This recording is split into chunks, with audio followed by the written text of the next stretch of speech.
How's that for a slice of fried gold? You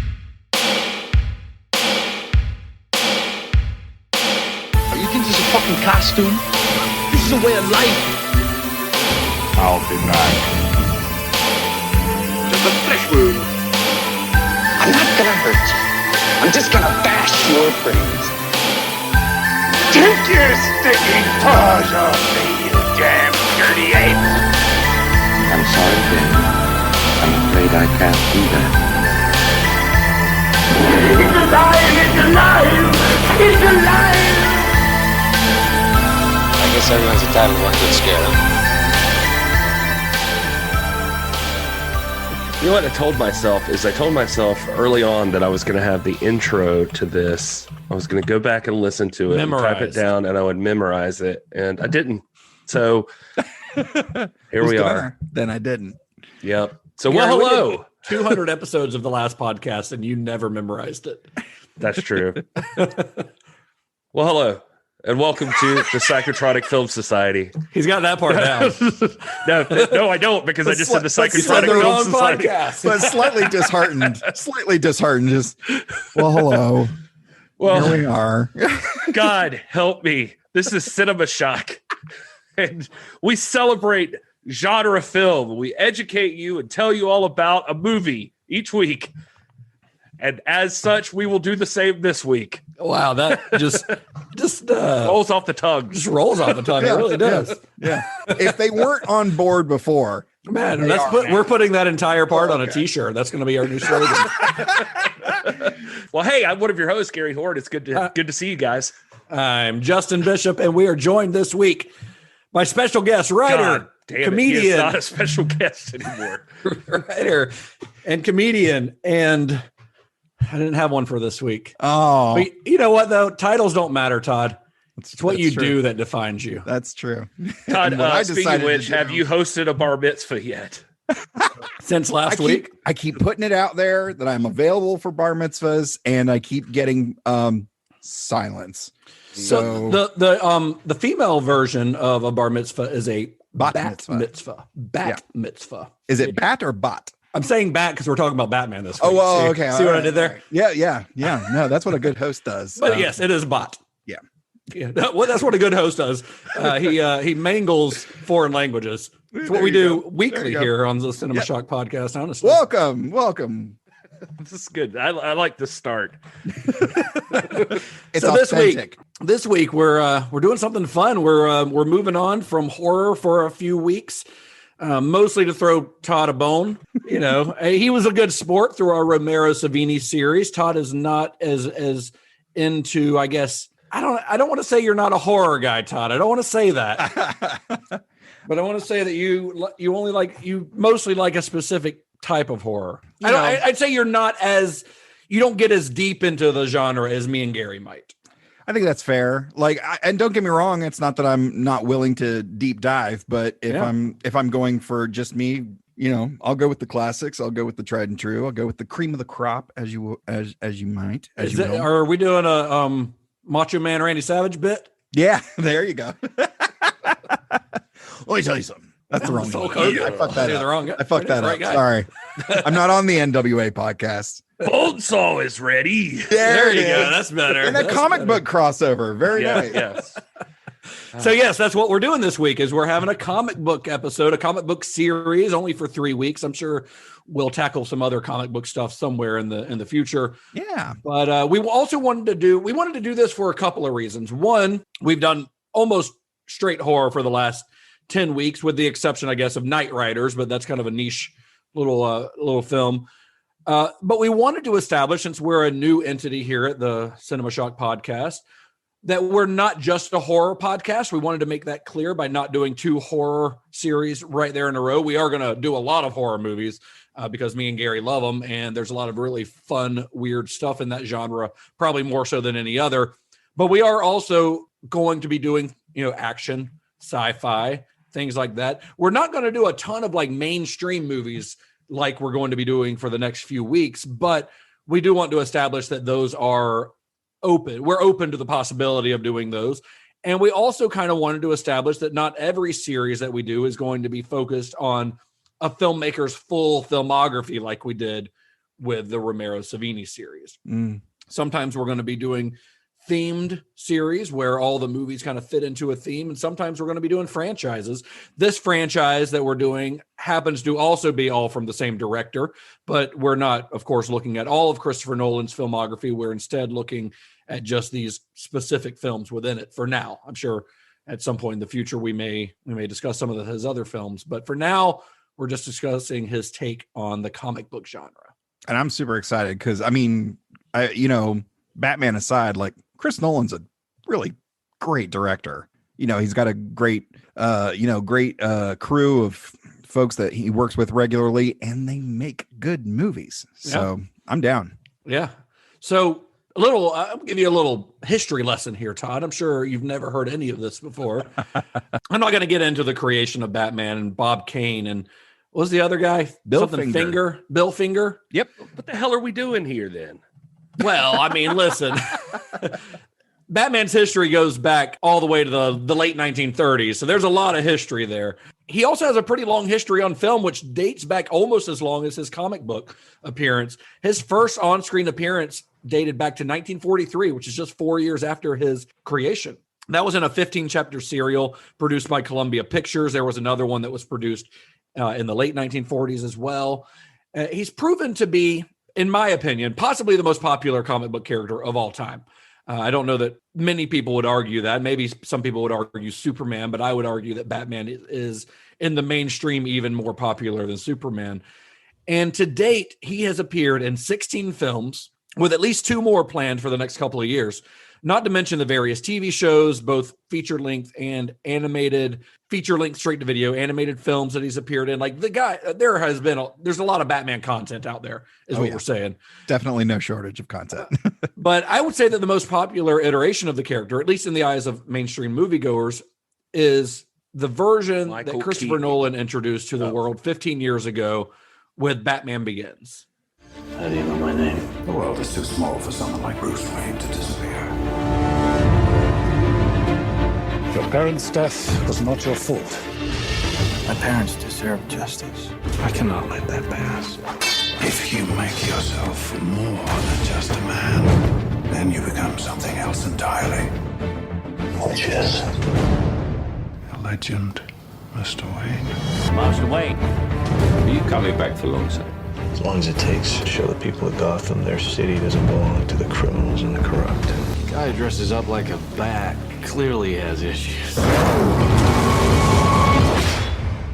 God, it's weird to think about that it was 15 years ago. You said at the top that we were discussing something more mainstream, and then when you see, God, 15 years ago, God, it's been that long. It's been 15 years as of this past June. Yeah. And hell, I mean, we'll be coming up on 10 years for Dark Knight Rises here shortly. Yeah. 15 years later, guys, and they're wearing masks all through this movie. Yeah. Yeah. Like, even like actual masks. Like Liam Neeson's got his like little whatever C95 or whatever the hell it's called. Yeah, just wear a mask, people. So Christopher Nolan's story begins a lot like a lot of the big directors that get talked about, guys like Spielberg and George Lucas. He's been a film fan since for as long as he could remember. So as a son of a British ad executive and an American flight attendant, Nolan, who has dual citizenship, actually split his time as a child between London and Evanston, Illinois. Gary's old stomping ground. I don't know. You live somewhere in Illinois. I mean, Illinois is a state, so are you familiar with Evanston? How far was that from where you were at, Gary? I have no idea where Evanston is off the top of my head. So no. I can look it up as we talk. I mean, if you would like to dedicate the rest of this podcast to talking about Evanston, welcome to Where Has Gary Lived podcast. let's talk about it. No, it's close to. It looks like it's close to Chicago. It would appear it's right off Lake Michigan. Right. Oh, okay. So Nolan grew up obsessed with film, and he seemed destined from an early age to grow up to be a filmmaker. He loved Ridley Scott movies. He loved 2001: A Space Odyssey. He loved Star Wars. And by the age of 7, he was borrowing his father's Super 8 camera and making stop motion movies using his action figures. Nice. This is a story you hear a lot with guys like Steven Spielberg. You know, they borrowed somebody's camera as a kid and they started making movies because that's just what they wanted to do. And by the time he was 11 years old, he knew, like, when I grow up, I want to be a filmmaker. He knew that at that early age. Must be nice at such an early age to know what you're going to do with your life. I used to make I'm wrestling pay-per-views 40. on a video camera with my wrestling figures. I would make like WWE pay-per-views. And currently I'm doing jack shit with that skill. I mean, you do have a wrestling podcast. So You just sponsored a pay-per-view, didn't you? Yeah. That's kind of like making one. Right. Anyway, so fast forward a few years. After college, Nolan filmed and released his first feature called Following. That was 1998.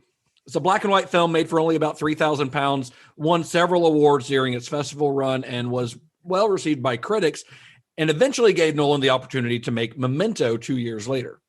I feel like everybody starts off with these black and white movies. Like they're just like, we got to come in classy. Well, it's cheap. The film is cheaper. Oh, okay. Well, that's true. Yeah, mid to late 90s, black and white was still probably the least expensive way to go. Yeah, because Aronofsky did it that way too. But yeah, black and white film is simply less expensive. So did Kevin Smith. So did George Romero. Yep. Well, George yeah. Romero. Yeah. He's in good company. And Following was one of those movies that was made over, kind of like Night of the Living Dead, over the course of months and months, mostly shooting on weekends and things like that. And you know, it's a story you hear a lot. But have you guys seen Following? I don't think I've seen it. No. I would recommend checking it out if you have the Criterion channel. I believe it's on there. I know that they released it on Blu-ray. It's worth checking out, especially if you're a fan of Nolan's work. Just wait a minute, I saw this way back in the day. Yes, I did see this. I do remember this actually. It's really good. It's only like a little over an hour long. It's pretty solid. It's not as well formed as Memento would be a couple years later, but you can see some of the same ideas there. I remembered That's it. cool. I remembered it as I saw, like, you know, I started thinking about Memento, and I remember being blown away by Memento and trying to find whatever else this guy did. And yeah, so Following, I do remember finding it then. I would just like to announce that I was very excited to remember that I had seen it, and I'm trying very hard this week to not hit the desk. So Yes. I just like to let our listeners know I hear it too. Yeah. It's me Oh, we crazy. hear it. That I fuss at constantly Gary every speak with week. my hands and I'm slapping the desk. Like, I don't know. Just So- like I'm beating my meat over here. Please don't. Cinema Shop. You know, the guy, the anchor, just got in trouble for that. Just got let go from CNN. Jeffrey Toobin. Did you see that? For Really? for wanking it at the desk? Yeah, he apparently thought he had turned his Zoom chat off. It was like in a break. They were doing like an election war games, like strategy session. And he thought he had turned his Zoom chat off. And then he just started beating it. Like Wow. right there. And everybody And just saw him started spanking it right Wow. on the Zoom chat. And so anyway, he got fired. So Yeah, well, as he probably should have. yeah, you're probably right. So Memento ended up being Nolan's breakthrough film. It kind of is the one that brought him to the wider attention of Hollywood.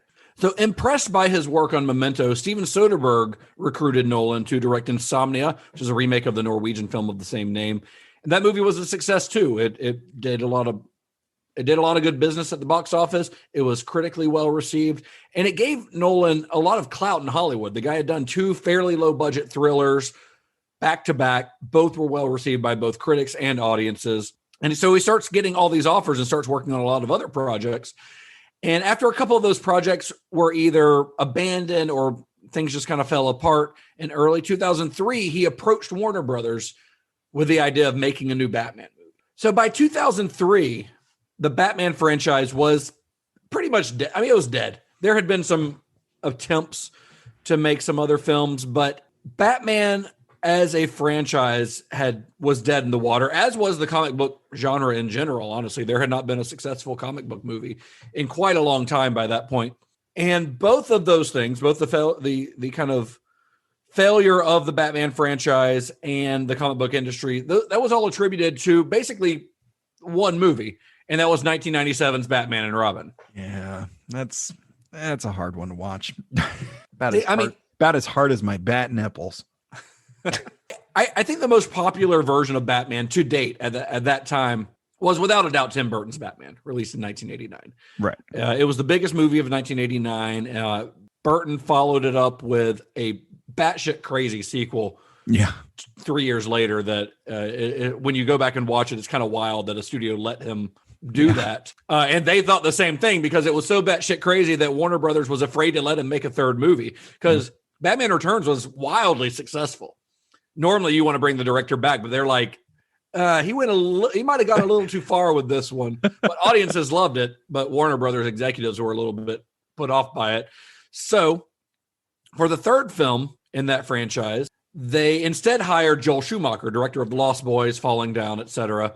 Now, we're not going to get too far into our thoughts on Schumacher's Batman films because that's a discussion that deserves its own episode probably at some point. Yeah. But his second Batman film, Batman and Robin, was financially successful enough. It made less than any of its predecessors, but it did okay, but not good enough by Warner Brothers standards, and was just railroaded by critics and audiences. Like they hated it. Everyone hated it, other than like maybe young children. It is still to this day considered one of the worst superhero films of all time. Yeah. Well, everybody chill for a second. Hey, I would not, if we were having a discussion on Batman and Robin, I would not be the one to just completely destroy it because I think it has its merits if you watch it as the campy movie that Schumacher was trying to make. Right. Yeah. I As mean, a I think it was representation of the related back to. character, maybe not. So I think it blew people's minds that were watching Batman at the time, that had been watching the movies. It blew their minds as much as like 1989's Batman blew the minds of the older audience that had grown up on the old TV series probably did. Yeah. So. To be honest, I mean, I alluded to this last episode last week, but I've grown to just accept that every generation has their own Batman. So that version is somebody's version. Somebody loved it. And yeah, It's the same people that love the Star Wars prequels. Yeah. Hey man, those things, whether we like it or not, they're going to live on. People love them because I don't understand it, but people love them. The newer generation digs it. Yeah. But as a result of the failure of Batman and Robin, a fifth Batman movie was scrapped by Warner Brothers because they had originally planned on bringing Schumacher back for a third film. But they scrapped those ideas after Batman and Robin. They're like, maybe not.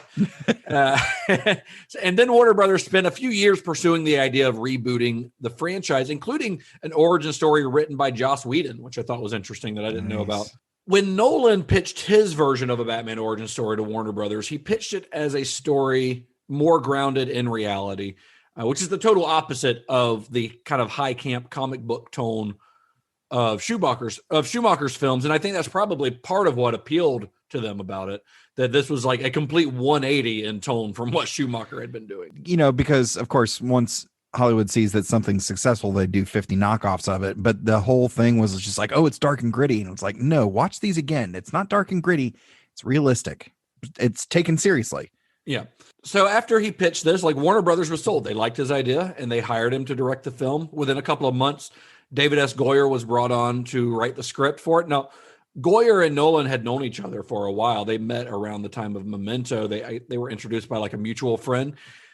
And Goyer, of course, was a lifelong Batman fan. I think he wrote for DC for a little while. And he had already achieved some comic book movie success with the first two Blade movies. I think at the time of the development, the third Blade movie had not come out yet, which he wrote and directed, and even he is not a fan of. Yeah. But Nolan kind of knew, like Nolan was a comic book fan, but not like a diehard comic book fan. Like he liked comic books enough to have the idea of, hey, he came to Warner Brothers with the idea of doing a Batman movie, but he wanted to bring somebody on who he knew was like an expert. So he called his friend David Goyer. That's kind of how that happened, because he knew Goyer could be the guy that he could call and ask all these questions. And at first, Goyer didn't want to do it because he was busy making Blade Trinity or writing and developing Blade Trinity, and he didn't think he had time. But at first, Nolan was like, hey, well, can I at least just call you if I have any questions? You can kind of be my consultant. And he was fine with that. Eventually, Nolan just called him and is like, you got to do this. You got to write this script. I saw like a really cool, like little documentary thing with those guys on it. And, Nolan talks about, like you said, he had always had interest in doing a superhero movie, but like you said, he was intrigued with bringing it into reality as much as possible. What would it actually take for a man to do this thing? What would be the process? Is it even possible? That sort of thing. Goyer, like you said, is a lifelong comic book fan. By the way, it's worth mentioning he has roots in the cult film world. I mean, his first gig was like Death Warrant with Jean-Claude Van Damme. Nice. He's responsible for Full Moon's Demonic Toys, Dollman versus Demonic Toys, Puppet Master versus Demonic Toys. He did Crow City of Angels. Remember how we always talked about how Roger Corman is connected to everything? Is Charles Band connected to everything? I think he somewhat is, yes. And like you mentioned, he was writer for the first 2 Blade movies. He was executive producer by the time of the second. He even wrote the Nick Fury TV movie that came out with David Hasselhoff. With David Hasselhoff, yeah. He produced, like you said, produced and directed Blade trilogy. He would go on to be executive producer for like the Ghost Rider movies, the Blade TV series, the Constantine TV show. Like his comic book love is not an act. It was, and this is all just worth mentioning because I remember during this time, like Goyer was a relatively hot commodity in comic fandom. Yeah. Like I was a heavy reader during this time, and you never picked up an issue of Wizard without this guy's name being somewhere in it. There was hardly a comic property he didn't touch. And if you knew nothing else about Hollywood as a comic book nerd, you knew who David S. Goyer was. So I think that like that passing friendship that they had, he knew that Goyer, I think there was a conversation between the two that he knew this was his ultimate dream. Like Goyer, like when he moved to Hollywood, talks about like he told his mom, one day I'm going to work on a Batman movie. Yeah. So like, I mean, Nolan called up Goyer to talk about it, but like you said, Goyer was tied up with Blade Trinity, and he wasn't going to have time. So he's like, I can't do this. He's like, but here's my ideas for free. I've always had some ideas. If you want to tackle them, here they are. And so like Goyer did pass them off to Nolan. And of course, Nolan loved it. And as time drew near, he kept calling Goyer over and over again, kind of how you hinted at, and just said like, you have to be here for this. Don't make a mistake. And sure enough, Goyer carved out the time. Yeah. Which, worked out well for him. Yeah. And I think it's also, and I kind of alluded to this a few minutes ago, but like, it's important to know that Batman and Robin was kind of the end of an era. And then this one, this and probably the first Hellboy movie really kind of started a new era of comic book movies that were being taken seriously, that were also being made with the comic book people, the quote unquote comic book people's creators, like heavily involved in the production. Yeah. Just because before that, it was just kind of like, all right, we'll take this idea, and we'll break it down and we'll, let the movie people handle it. But, this kind of was the jumping off point for this brand new, for this new approach to the comic which we're book. still living in today. Yeah. Which is going strong today. So one of those ideas that Nolan and Goyer kind of put forth was to fill in this huge gap that's typically in Batman's origin stories. Like you see him walking out of the opera or the movie theater, depending on which version I guess you're reading. Because I know there's some versions where he's watching Zorro, I think, on screen. Yeah, Zorro. Yeah. But you see him walking out of the opera and his parents get killed. Then we just cut to him already in a cape and a cowl, and he's Bruce Wayne. He's ready to go, or he's Batman. So Goyer said he got to put forth the question, like, how the fuck did he get from point A to point B? Yeah, that was the big Which is a spot direct quote from Goyer, by the way. Yeah. I mean, he straight up says that was his thing. That was the big spot that he felt like had never, like, what's the thing we can tackle that hasn't been covered in the movies and even in the comics? It's like in the Bible where you see Jesus as a baby. You see him once as like a 12-year-old. I literally thought of this example. And then you see him fully formed as Jesus. You don't see, when do we get Jesus Begins? Yeah. What's that book you gave me, Justin? Lamb that I borrowed? Oh, yeah, the Christopher Moore book. That fills in the gaps. That is our Batman Begins for Jesus. That's Jesus Begins. That's a great book.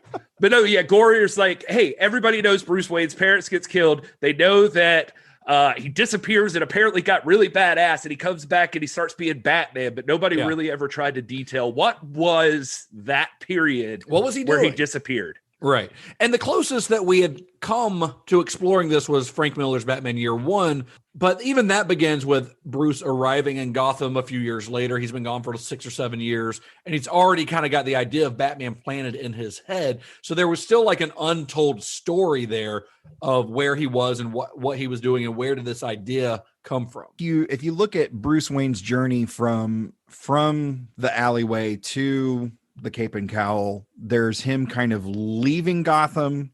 There's him studying abroad. And then when, I don't know what her name was, but anyway, when he gets back and it's not just like, oh, and great, my Batman costume's here from Amazon. It's he takes some time to develop that. Right. And that's what's covered in Year One. So there was still a big chunk that was being left out. Exactly. And so Sam Hamm, who wrote Batman 89, the screenwriter, there's a quote from him that says, you totally destroy your credibility if you show the literal process by which Bruce Wayne becomes Batman. Obviously, Nolan and Goyer disagreed with that. Yeah. And I think, I think that this idea of showing the development of his character, not the often touted dark, gritty take on the world of Batman, I think, but it is the development of the character that really puts this movie apart from all the other ones. I'm glad you mentioned that. I mean, I think that's 100% right. Like it's that you get where Bruce Wayne develops his philosophy on what he's doing. Yeah. And that's an interesting take on him that nobody had ever seen, like that background. You see Bruce Wayne become Batman. You see him get from point A to point B. In most recent Batman movies, recent at this time, like the Schumacher ones and even the Tim Burton ones, Batman was barely a character. I mean, you got some stuff with him and his love interest, etc., occasionally, but the focus of those movies was not even really Batman. He was largely a background element in films that were essentially origin stories for his villains. Those movies were always about the villains, and that's another thing that they do very clearly in this one, even more so than in the next two, is that this movie doesn't focus on the villains much. It's all about Bruce. Yeah, I like that too. And that's one thing that absolutely stood out to me here is that this is Batman Begins. This is obviously you've got some standout villains from the stories, Falcone and Ra's al Ghul and Scarecrow, that sort of thing. But they're kind of already doing their thing by the time Batman shows up in this world. And so you're really getting the origin of Batman. But I think that makes it okay that for the later ones, and I'm sure we'll tackle how well it handles them, but that at least in the later ones, if you give him at least this one where it really functions to tell you the story of who this guy is, it's okay for him to you already know this guy now. So it's okay for the later ones to focus in on some villains. Yeah, exactly. Well, and this goes as far as to Bruce doesn't even know really what he's doing when he's approached by Ducard in the prison cell, and Ducard says, "You may find what you were looking for," and he goes, "Well, what am I looking for?" He's like, "Only you know that." Like, and even when he gets to the temple, he's struggling to find the words. He's just kind of like, "I'm seeking," and then he spurts it out, and that's kind of okay. The ball's rolling now. Yeah, so, yeah. I mean, this is literally the beginning of Batman. He's discovering himself. Yeah, I guess for lack of a better term. Yeah. So for Nolan, the relates back to the top of the podcast. So for Nolan, the jumping off point of inspiration was a short story called "The Man Who Falls," written by Denny O'Neil and Dick Giordano. Have you read this one, Todd? I was not familiar with this one before looking into this. Yeah, I'm not familiar with this one either. However, I have read a shit ton of Denny O'Neil and Dick Giordano's so this one kind of their stuff is kind of seminal on the character. Well, it kind of explores Bruce's travels throughout the world, and an early scene in Batman Begins where Bruce falls into the well is actually taken from this story. Nice. So for Goyer, Jeff Loeb and Tim Sale's The Long Halloween served as a major inspiration with Carmine Falcone as the villain. And also he said, Goyer also said he took inspiration from that story because of its more somber, serious approach. Long Halloween is very, not to, spend a lot of time here, but just it's, first of all, if you've never read it, it's amazing because it actually shows Batman as a detective. Yeah. And the stuff that happens in there, to some of the characters is pretty heavy. So yeah, it's definitely worth reading and getting. It's funny you say that, because we're going to have to get into this later as we discuss the movie itself. But that's interesting about that, because I thought the same exact thing, and I have some stuff to say about it. But I will say that Jeff Loeb, Tim Sale stuff, for anybody not familiar, I'm a fan with all of their stuff. I think I've got them all like a hardback, like graphic novel form. Haunted Night, Long Halloween, Dark Victory. He does Superman for All Seasons. They do some Cap, Spidey, Hulk, Daredevil stuff. It's just good stories and like great art. They do like Daredevil Yellow and Hulk Gray and all that, right? Yeah. Right. What and are Spidey referred to as the Blue, Marvel Spider-Man color Blue, books. and Cap White. Yeah. The really cool part to me about this whole story, though, is like what ended up happening is that like Nolan and Goyer hung out every day in like Nolan's garage as Goyer was available. They would hang out and just shoot the shit.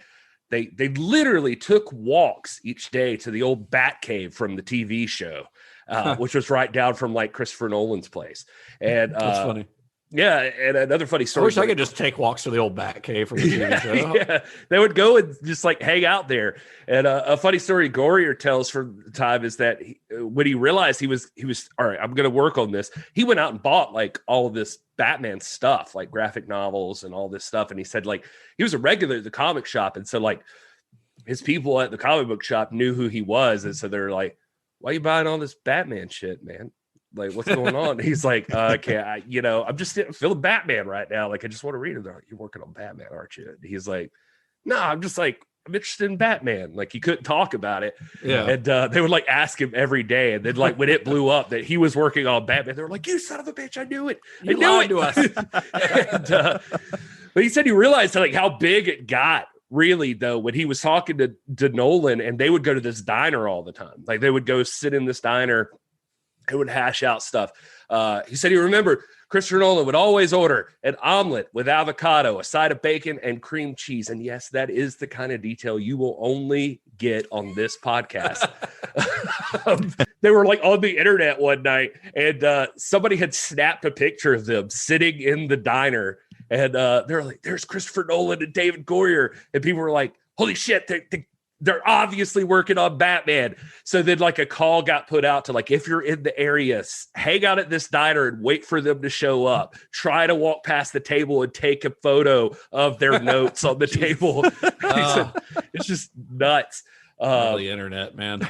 But what's crazy too, like I loved about this, sorry to keep rambling on, but like they said that, like during this time, like Nolan's like, I had to call in my buddy, Nathan Crawley, production designer.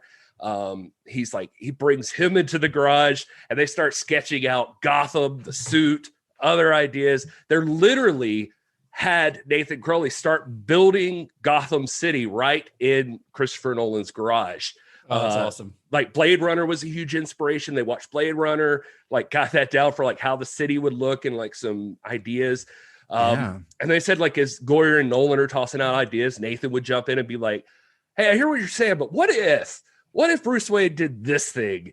And so they're like, "All right, join the circle." So then like he said, Nolan describes this as like one of the most fun times he's ever had making a movie. It's like him and David Goyer and Nathan Crawley, like hanging out in his garage, like just shooting the shit and tossing ideas and building on them with each other. They started like passing stuff back and forth to the studio under, I think the title at the time was The Intimidation Game. Yeah.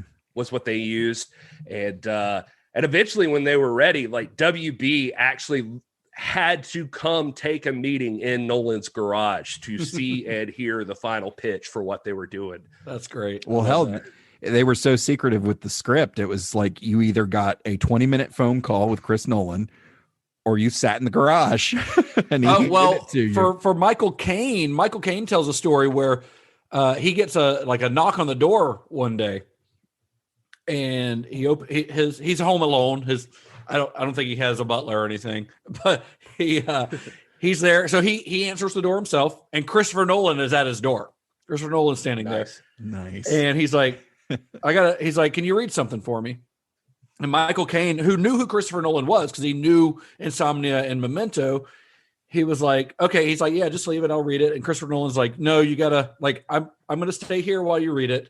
And then I'm going to take the script with me when you're done." And Michael Caine thought, it was going to be another one of his small little thrillers like he had done before. So he spends like half an hour reading the script, and he's like, he starts reading it, and he realizes this is a Batman movie, which is totally not what he was expecting it to be. Awesome. Yes, and I think he signed up or at least handshake deal was made there on the spot. That he loved it and wanted to be part of it. It's freaking awesome. Yeah. We'll get to Michael Caine more. Well, yeah. I mean, I guess this is a good time to talk about the casting of the film. So you've got obviously we've got Christian Bale as Batman. First one you got to talk about. So Bale was a relatively unknown actor at this time. He had done mostly like indie stuff. He, of course, was a child actor from Newsies and Empire of the Sun, but wasn't like a mainstream guy. Like American Psycho had already been made, but as we know, American Psycho was not like a hit upon release. It became a cult classic later on. I remember seeing Christian Bale in a movie in 2002, so not long before this, called Equilibrium. And that movie, first of all, if you haven't seen it, it is a badass movie. Yeah, it is it's really awesome. It is really awesome. And now this could be my memory playing tricks with me, but I remember in my mind thinking when I saw that movie, this guy would be a fucking good Batman. Yeah. Because I don't think you're lying about that, Justin, because I literally was thinking about this as I watched the movie, and I was like, what was it? I remember being excited, and it was that. So like American Psycho had happened, like you said. I remembered having seen the guy in Reign of Fire. Reign of Fire was around the same time. Yep. Yeah, and which is also a badass movie if you haven't seen it, that gets not enough love. Yeah. Right. And I guess Patrick Bateman's probably the most closely connected as far as being a narcissistic rich guy. So he kind of had that part. But I do remember the big movie that people would point me to, and I swear, like this was the early in our friendship too. I remember you pointing me to like Equilibrium, I feel like. Yeah. And I feel like that movie demonstrates the gun kata that they do. I just remember being excited about this movie because I was like, I think as a comic nerd, you're just interested in having a Batman who actually looks like he could whip someone's ass. Christian Bale had that. Yeah, I mean, they showcase his physique quite frequently and graphically in American Psycho, but like when you see the stuff that he's doing in Equilibrium, it's like, those two things combined, you're like, yeah, how is this guy not bad? Right, because you kind of see the Batman side of him in Equilibrium and the possible Bruce Wayne side of him in American Psycho. So that 1-2 kind of goes like in your brain, this guy's Batman. Well, what's funny about that is you say that, and I remember seeing like in some stuff, Nolan's biggest concern was that he said that he had plenty of guys who could be Bruce Wayne, and he had other guys who could be Batman. Yep. Right. But you wanted a guy who you could believe as both. Find you a man who can do both. Yeah, exactly. Nolan's idea was that Bruce Wayne in this movie is getting just as much time as Bats. So you need an actor. Yeah, or more. And so you need an actor that can keep the audience engaged, and they're not just marking time until the next time the cape and cowl come out. Yeah. Yeah, absolutely. Because I said that for years of just like all these guys who are, who get the opportunity. It's like they don't change at all once they put the mask on. And I was just like, they just don't get it. Yeah. Well, for Nolan, what the biggest thing was with Bale was he thought that Bale had the eyes. I saw that about him. Like he said that Nolan loved Bale's intensity and the look he'd have. He thought it felt like you could really believe this was a guy who became unhinged enough to dress he would take it this far. Yeah. Well, and Bale had shown interest in the role dating all the way back to Darren Aronofsky's development of a Year One film, and also Wolfgang Peterson was developing a Batman versus Superman for a while, and Bale was showing interest in both of those projects. So he had wanted to be Batman for a while. And a couple of other actors who had been considered either by Nolan or by the studio were Henry Cavill, actually was one. Nice. Billy Crudup, Jake Gyllenhaal actually got pretty close to getting this role. Joshua Jackson, David Boreanaz, who I think is a pretty interesting. That is interesting because Angel is kind of very Batman-esque. I'm curious if that relates back to the Joss Whedon initial involvement or something. It's possible, yeah. Cillian Murphy, actually. Do you say Cillian or Cillian? I say Cillian, but All right, I don't we'll know say- what's I've been correct. saying Killian. I don't know Cillian's a what's beer, right. but Yeah. with a K. I don't know. Anyway, Mr. Murphy was considered, and Heath Ledger actually was in consideration. Well, glad he didn't get that because he nailed it the next time around. Yeah. And so another really cool Christian Bale movie that had just recently come out was one called The Machinist. I don't know if you guys have seen it. It's a great movie. I've Yeah. seen it. Yeah. And wild. he lost a ton of weight because he plays this emaciated guy who with insomnia, and he looks horrible in it. Like, in fact, when Warner Brothers like met with Christian Bale, Do not body shame Christian Bale, Justin. when they met with Christian Bale about Batman, he was so skinny you could see his spine like through his shirt. And they're like, how is this guy going to be Batman? But, Nolan convinced him. And Bale hired a personal trainer to help him gain weight. And he gained 100 pounds of muscle. And then Now, his trainer granted, was he- like, good for you. He was probably like 40 pounds underweight, but he gained 100 pounds of muscle in the span of only a couple of months, would actually put him about 30 pounds over where he needed to be. And he wouldn't fit in the bat suit. So he had to go back and lose some of the weight before filming began. Then to prepare for the fight scenes, he actually trained in Wing Chun. Yeah, I think it's worth mentioning a guy here that's really important is a dude named David Foreman, who's the fight arranger on this movie. And he's all over the place. This is a guy who's doing stunts and fighting from he's in like 2 to 3 movies a year. You will find this freaking guy. Ninja Turtles. He was in Ninja Turtles. He's Leonardo, to James Bond, to Star Wars, to handling Game of Thrones. He actually got handed a big opportunity here and worked closely with Nolan on this stuff. So like what Justin was saying, when Nolan walked in and they saw Bale, I think the last meeting Nolan and Bale had was during The Machinist, and Nolan had impressed on him, like, look, man, we can't sell you like this. Like, you gotta get as big as you can, because if I'm gonna pitch this to WB and I want you to be the man, but you got to get as big as possible. Well, we know Christian Bale is obviously a fan of body transformation, and nobody takes him seriously when it comes to this. And he went from his lowest in The Machinist, which was 110 to 120, depending on where you read. And he walked back in to meet with these guys at 220. And, and so Christian Bale is a 6 foot tall guy, even, and he normally sits at like 180. Yeah. When he walked in, Nolan was like, oh, holy shit. And he asked like these guys, and Foreman said, I don't know if I could work with it. He's just a big fucking bear now. Yeah.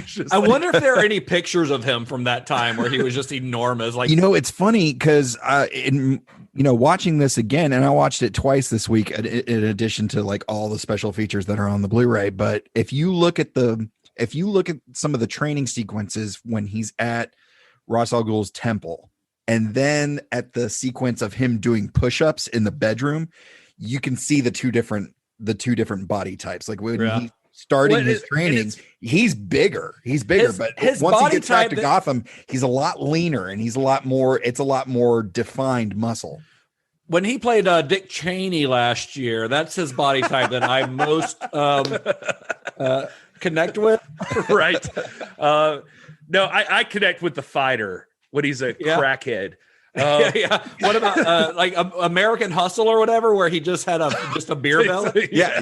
That's me. That's me. So Justin, you take Cheney, and then Gary, you've got yours, and I'll take. I'll just be a different Chris Nolan or Christian Bale. I mean, no. What I love about it is like Nolan had to sit down and say, "Okay, look, I'm sorry, but this is too much." Like when I said get as big as possible, I did not know. I did not mean literally. Yeah. Well, I think famously he said, "We're making Batman, not Fat Man." Yeah, that was a tale that Christian Bale says. It's like people in the crew were like, "Are we making Batman or Fat Man? Come on, dude." Yeah. and he said, "You got to lean up." Hey, Nolan tells the story that like usually when you tell an actor to lose or gain weight, they're like, "Oh yeah, tell the wardrobe department I'll do this or that or whatever," and the wardrobe department takes it with a grain of salt. He said that after they saw like Christian Bale, they're like, they started like researching it. They're like, "All right," he's like, what are you going to do?" And Bale would be like, I'm going to get it to here. I will be this many inches here. This is like my size. And Nolan went to the wardrobe department and said, especially because they're molding a suit here. Yeah. He said, okay, he is going to be this size and take this literally. Like, like this is the size he will be. And he said he came down to the wire, but Christian Bale came in and was like, that I'm this size. It works. Yeah. It works. And one of the big reasons, kudos, because he fucking kills it. Well, one of the big things you see in like stuff is like depictions of Batman. Sometimes he does look like a big bear, but I mean, look at Frank Miller's Dark Knight. Yeah, exactly. But for Foreman and these guys, I mean, a big part of this was the fighting. And Batman's going to need stamina more than size. That was like one of Foreman's concerns, I remember. And the suit, the martial it's not arts. the size, it's the motion in the ocean. Right. Justin mentioned Wing Chun, but one of the big things they tackled was if Batman is doing what he's doing, everybody's seen karate, they've seen kung fu. We need something different. And so that's why they went out and they found this Casey fighting method. Casey fighting method. Casey, I apologize. Yeah, it is Casey. Casey fighting method, which was founded by Justo Dieguez and Andy Norman. I think that's their names. They also brought them in to work on this film. At the time, this was pretty unknown. I think they used it in like Mission Impossible 3. It's a very young style, but it's slowly gaining some traction. Yeah, now it's becoming more and more common. This is Jack Reacher. This is what Daniel Craig uses in James Bond, etc.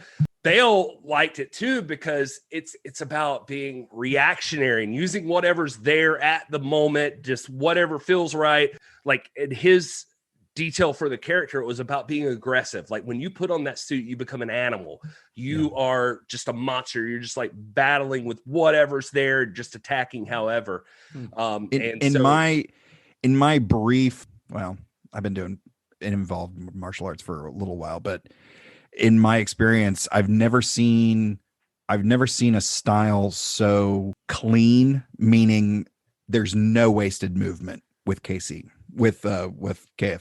and it is as equally brutal as it is clean. And it's really fascinating to watch because I feel like it just hasn't really gotten its fair exhibition in a movie. Like it's been used here and like you said, Mission Impossible 3, and I think a couple other places, but it just really hasn't gotten the big solid push in popular culture. Yeah, but they describe that as being part of what they think is fun about it. Like it's a currently evolving martial art. You know, people wouldn't be as familiar with having seen something like it. It's a very close quartered style martial art from my understanding.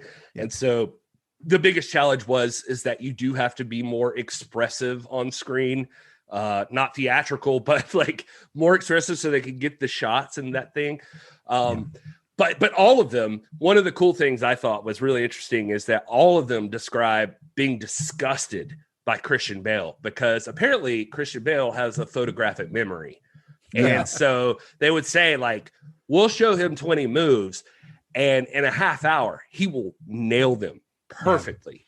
I think a lot of that comes from his background as a dancer. If I recall some of the things that were being said about him on Equilibrium was that because he was a trained dancer, he was able to pick the martial arts stuff up pretty quickly.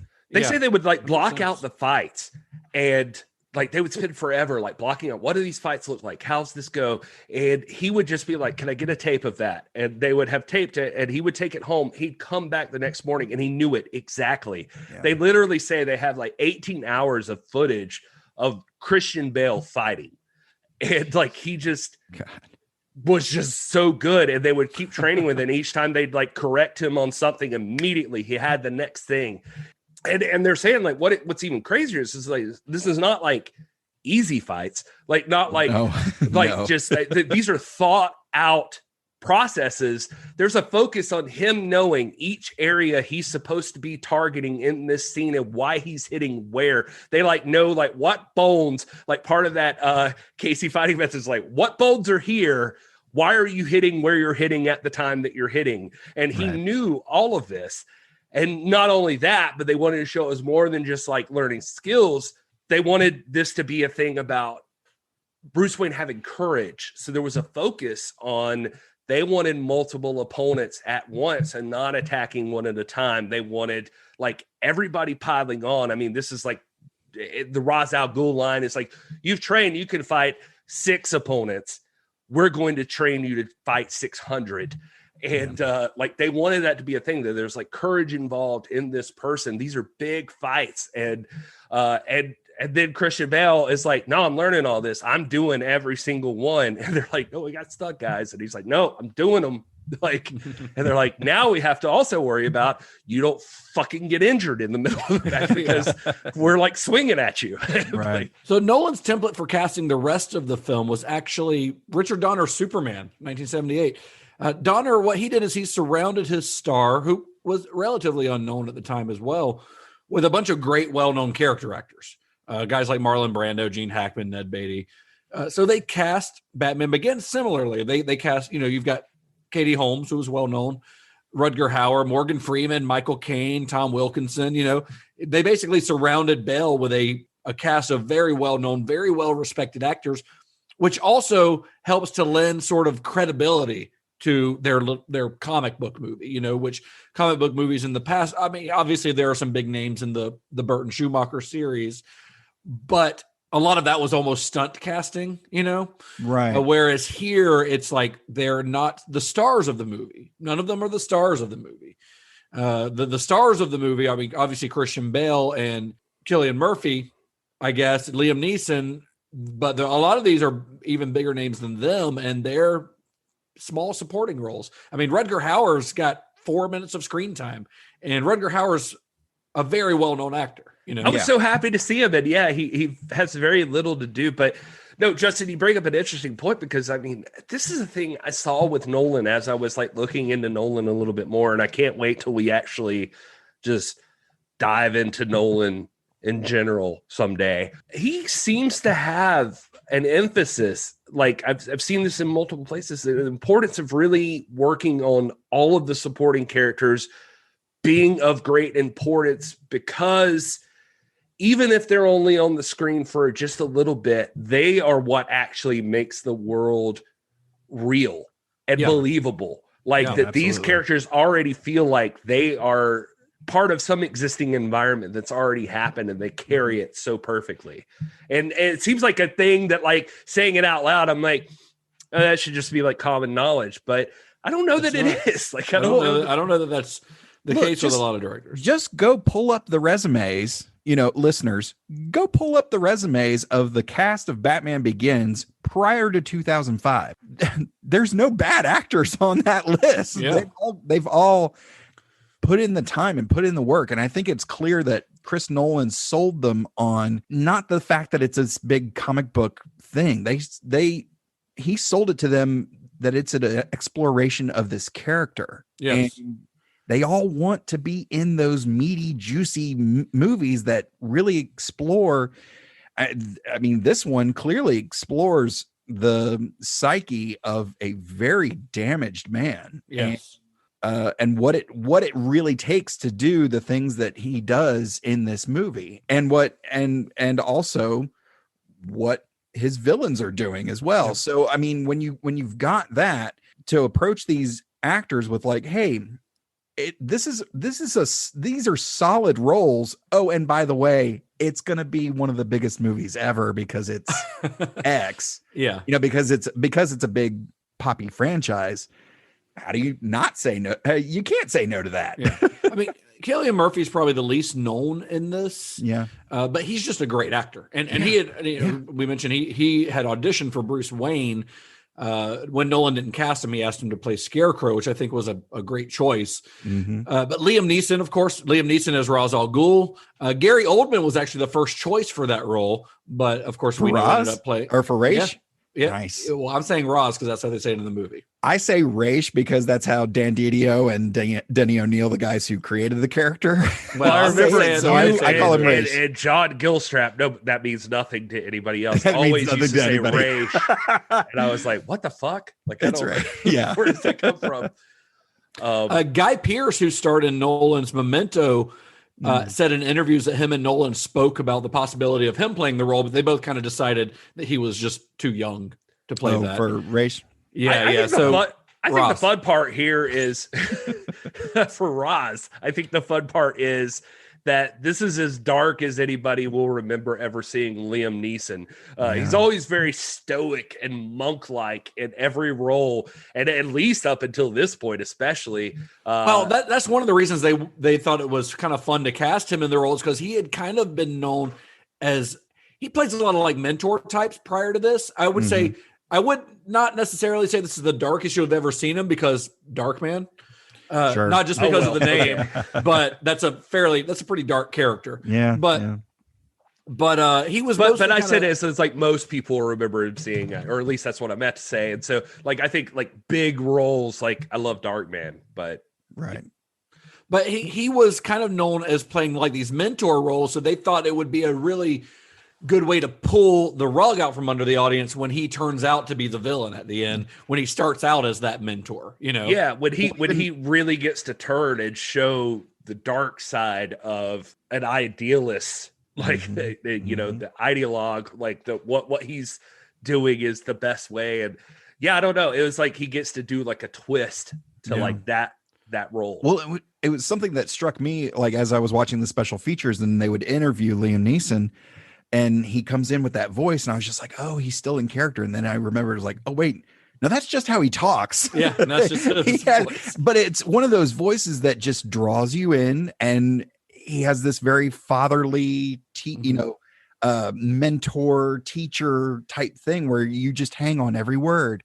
And he's like, oh, and we're going to sink all the countries and, destroy all the banks, and we're going to, level the city. And you're just like, speaking of voices, can we talk about how great all of the British and Irish actors are in this movie at doing American accents? Yeah, really solid. Because the cast is filled with them. You've got, of course, Christian Bale. You've got Cillian Murphy. You've got Tom Wilkinson doing a great accent, and of course Gary Oldman. Like, they're all doing really excellent American accents. Well, speaking of which, I think especially I noticed it in the special features, but I remembered that all the press that Christian Bale did, he kept the voice up. That's what he does. Yeah, he stayed in it. Which when people looked him up and saw that he's British, they're like, "What?"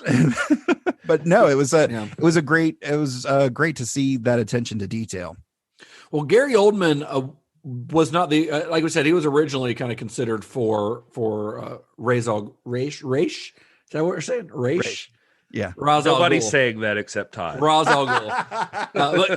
Because Chris Cooper, you might know from adaptation American Beauty, Chris Cooper was originally offered the part of Jim Gordon, but when he turned it down because he wanted to spend more time with his family. So Nolan thought it would be kind of cool and kind of refreshing for Oldman, who was known, especially at the time, for his portrayal of villains, to play the role instead, the role of probably the best dude in the movie, like the only person, and I'm including Batman in this. Yeah. One of the only people who's a genuinely good person. Him and Rachel are probably the only genuinely good people in the movie. Yeah. That's 100% maybe true. Thomas. And gotta love Oldman, because you've never seen him more wholesome than so he great. is. He's so great.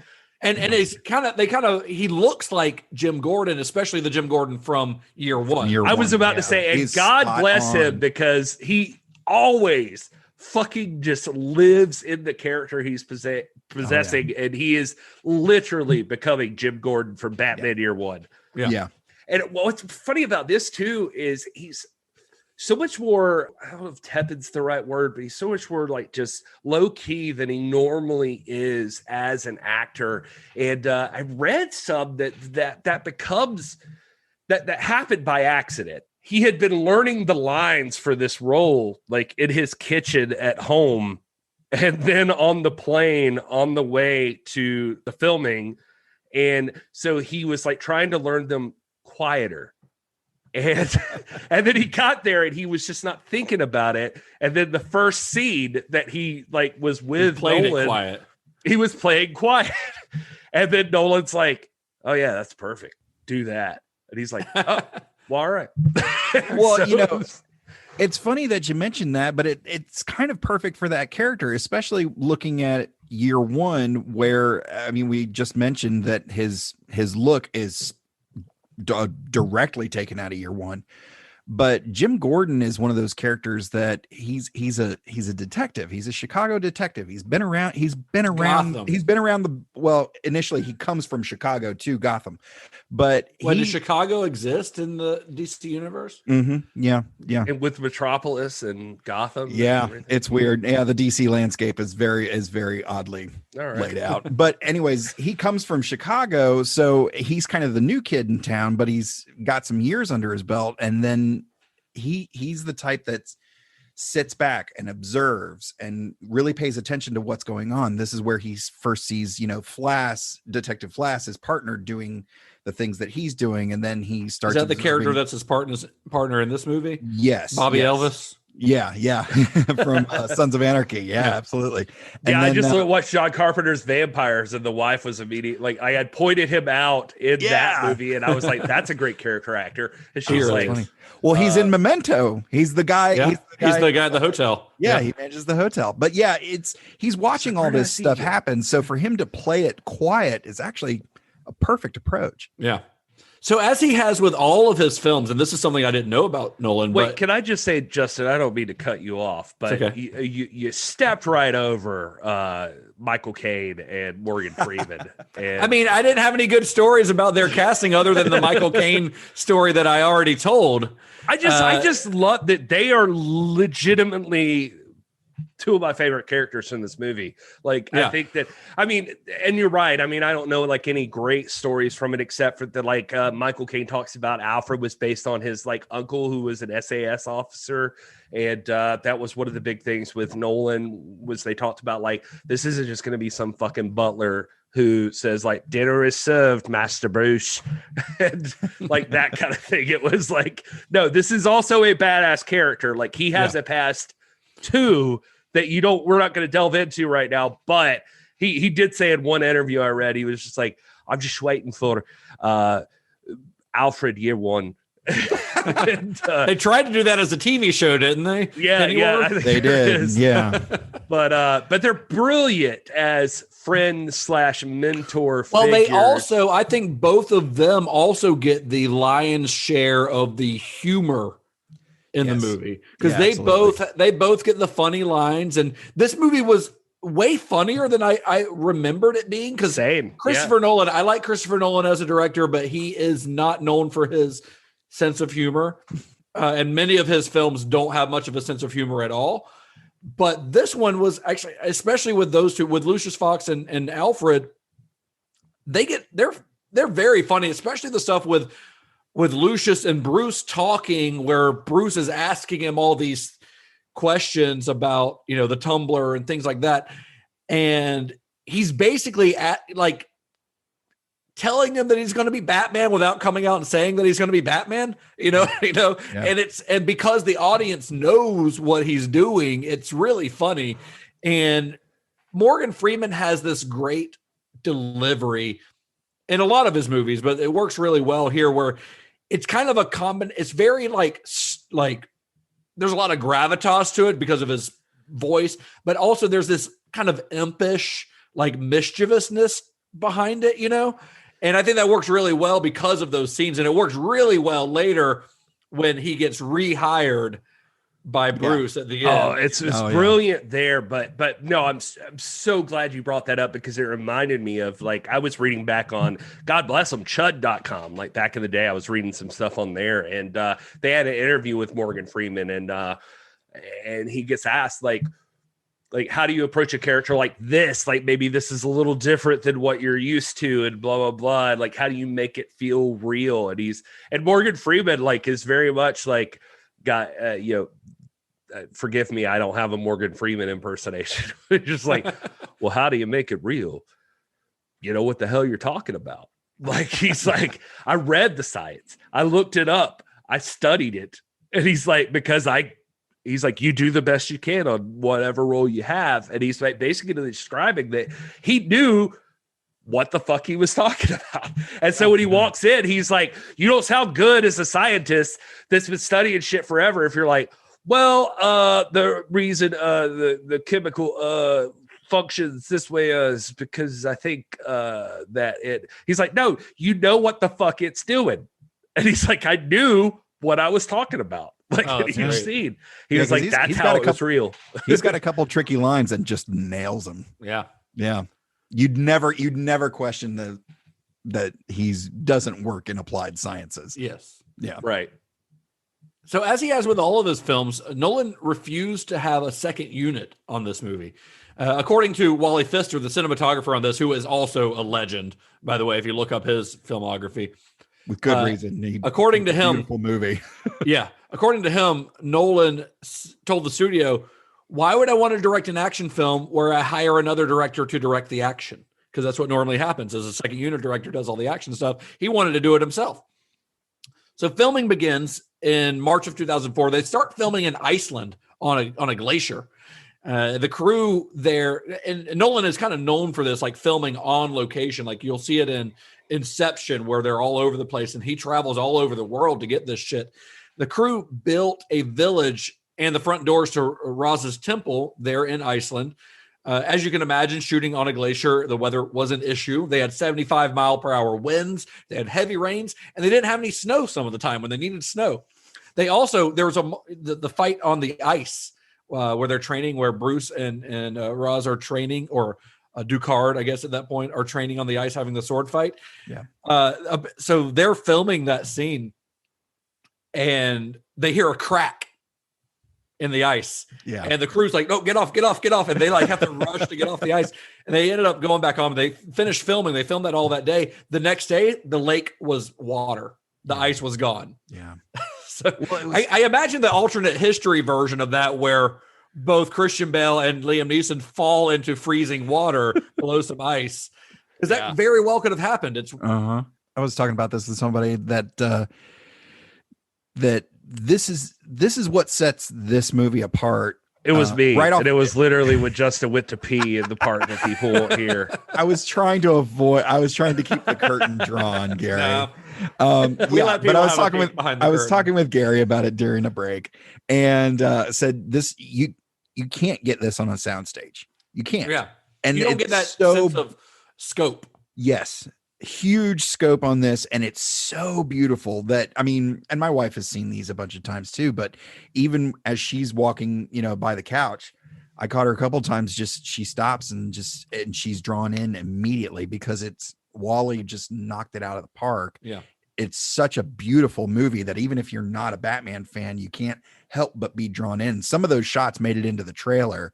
And I have a feeling that some people sat there in the theater and once they saw this, they're like, oh, what is this? And then when it's revealed to be a Batman movie, they're like, what? I mean, because it doesn't look like anything else, because you can't get something like this with that ice fight scene and with that glacier on the mountains. It feels different than if they'd shot that like on a green screen. Yeah. I mean, I told Todd like that has to come up because, I mean, that is 100% something that stood out to me this time watching it through. I was telling him, like, I saw this movie in the theaters. I've seen it more than once, but I literally have probably not seen this movie in at least 5 years. I guarantee you I haven't seen it in at least 5 years. And watching it this time, it fucking blew me away just how beautiful these shots were. Yeah. Like, it's just some amazing shots. And yes, that Iceland stuff, especially just fantastic.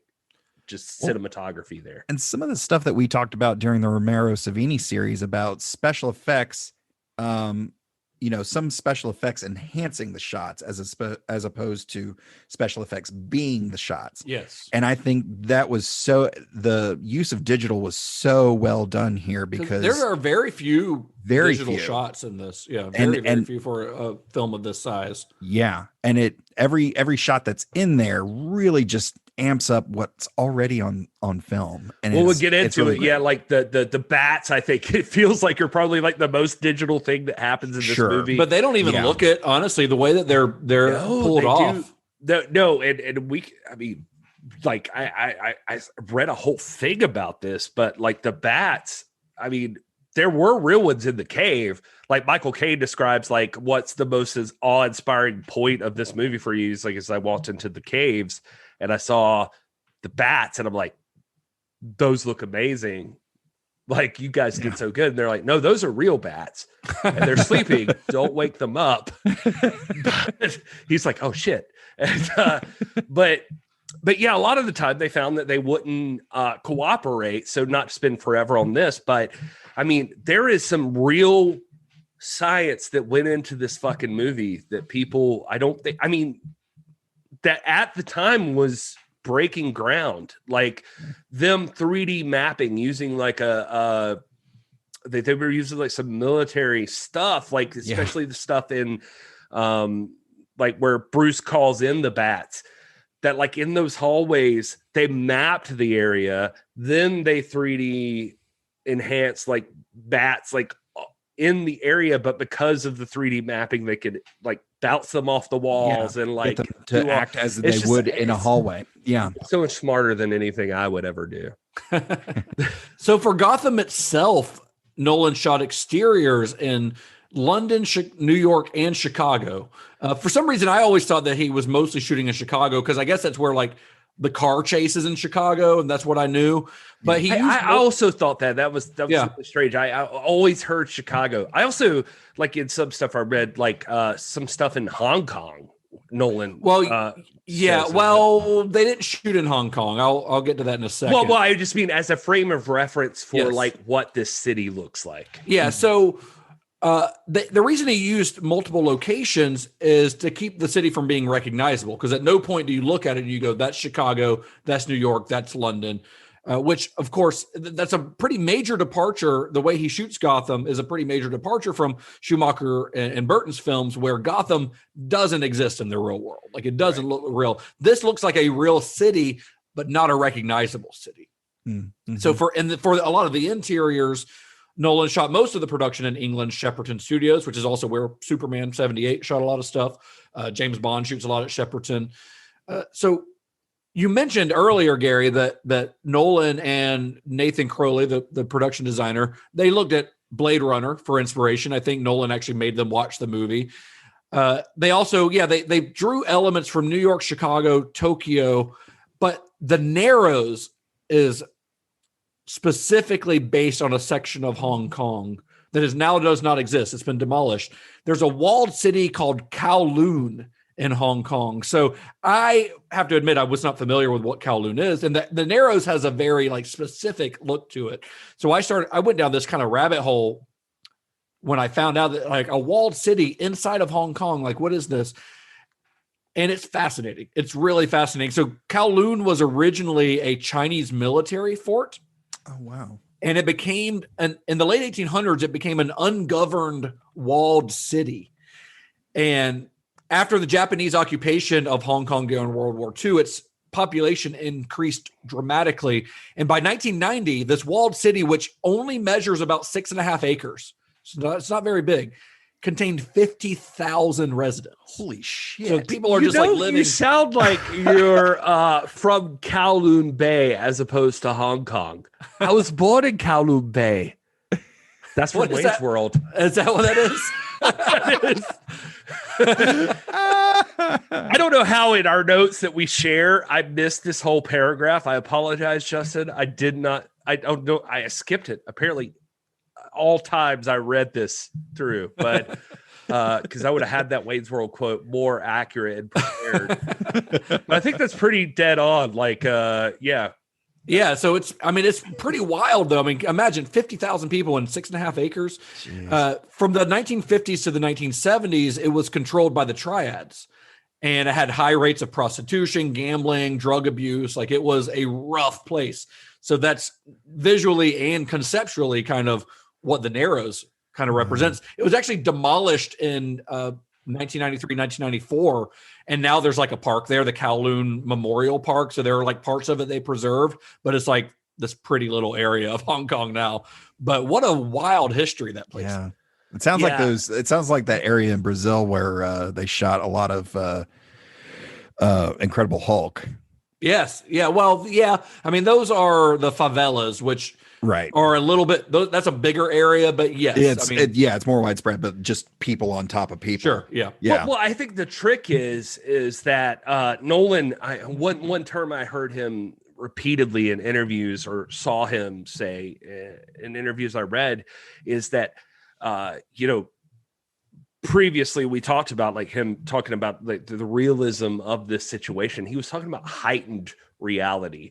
Like that's eventually where he landed. And that was like the term he used over and over again in some stuff I read, was heightened reality. Like he wanted it to be this reality, but like, how do we take it to the next level? Or it's like, you can feel it. It feels a little further along, but Yeah. anyway, you get the idea from the term. So he took these like templates from different places and like tried to combine them into something. But one thing I thought was really cool is that, yeah, Chicago was a huge one, because I don't think this was done very often, but like, in those garage sessions I mentioned early on, they had sketched out what they thought Gotham City would look like. And then they took, especially from Chicago, like 3D mapping and images from Chicago and like tried to overlay to fit the images of Gotham City. Like, so it's not all just like computer generated design. It's like, what pieces of these cities can we use in this already 3D map city that we can design? And I'll probably fuck it up because I'm not as intelligent as this, but it was like they overlaid those on top of like the idea of what this would look like. Yeah. And so it made a believable, real city that like existed. And it was pretty impressive. And I think that would be the thing he would take on to things like, and prove that it could happen. Like, especially in like something like, God, Inception or something later on. Yeah. I remember one of the biggest surprises people got when this movie was about to come out was the reveal of this universe's Batmobile, which they nicknamed the Tumbler. Right. Lucius calls it, I believe. Mm-hmm. So after he created an initial design, Nathan Crowley, the production designer, he created an initial design based on a technique called model bashing, which is where you get a bunch of models and you take parts from this one, take parts from this one, put them together and make something new out of it. Which sounds super fun. Yeah. I mean, it could be Nathan Crowley and a couple of engineers by the name of Chris Culver and Annie Smith and a crew of over 30 other people spent 2 months based on this design, spent 2 months carving a full-sized replica of the Tumbler out of a giant block of styrofoam. And then they used this styrofoam model, to create a test frame. The test frame had to meet several standards. It had to be able to reach speeds of over 100 miles an hour, had to go from 0 to 60 in 5 seconds, had to have a steering system that could make sharp turns on city corners, and it had to be able to withstand a self-propelled launch of about 30 feet. The first time they tried that, the jump, the vehicle's front end just collapsed, and they had to be completely rebuild it. But it was like the Batmobile like was like 2.5 tons on the back. It's huge. Yeah. Yes. Yeah. And so they had to account for that. Like the front was so much lighter. And I mean, it's worth mentioning that like this design, David DeGlaurier swears that like Christopher Nolan had Play-Doh early on in their discussions and made the Batmobile exactly what it is right now. Like I saw the model. It's pretty damn close. He was like, this is what I picture. And it's like a Lamborghini mixed with a Humvee. Like, this is what it would look like. Yeah. And so he had it. But Nathan Crowley and his engineers had to figure out how to turn that into reality and make it a moving, working vehicle. Well, the thing that impressed me just about think it's cool to think that, like, that Nolan had like the concept, like the picture of it in his mind, which is interesting. And like people were able to design around it.